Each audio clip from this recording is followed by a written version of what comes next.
सुप्रभात दोस्तों। SBI securities morning podcast में आपका स्वागत है। आज के पॉडकास्ट में हम निफ्टी और बैंक निफ्टी में क्या उम्मीद करें इस पर चर्चा करेंगे।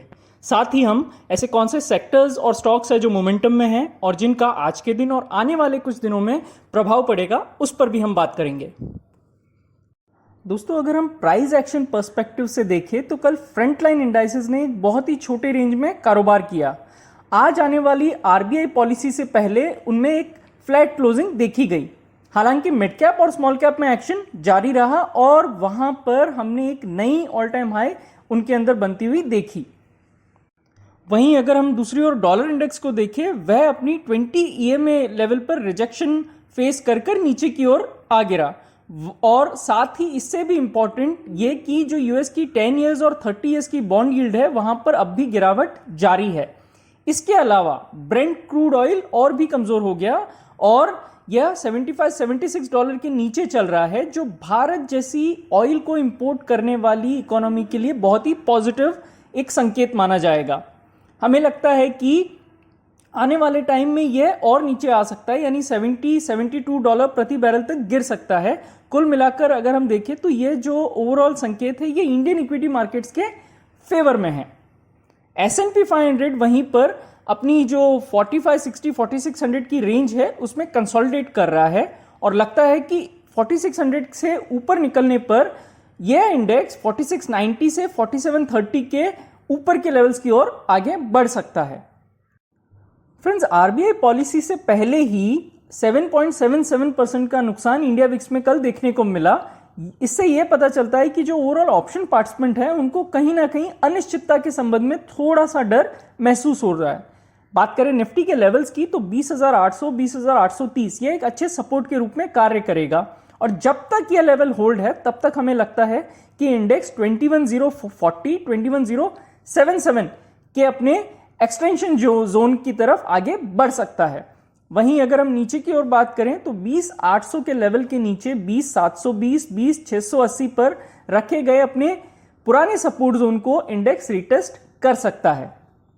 ऑप्शंस डेटा पर अगर हम नजर दौड़ाएं तो 21,000 एंड 21,100 इन स्ट्राइक में कॉल राइटिंग देखी गई है, जबकि पुट फ्रंट पर 2900 2800 में ओपन इंटरेस्ट बढ़ते हुए देखा गया है।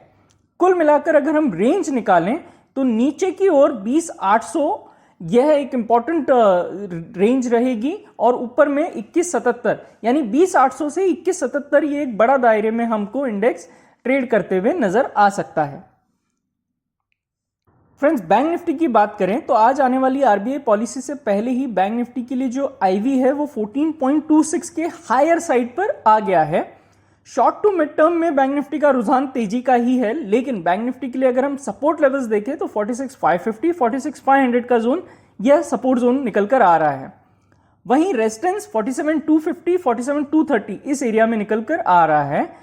अगर हम ऊपर की ओर बात करें तो 47,230 47,250 इस लेवल के ऊपर बैंक निफ्टी सस्टेन करता है तो यह रैली 47,700 48,000 तक के लेवल्स तक एक्सटेंड हो सकती है। नीचे की ओर 46,500 के टूटने पर 46,220 46,080 को बैंक निफ्टी रीटेस्ट कर सकता है।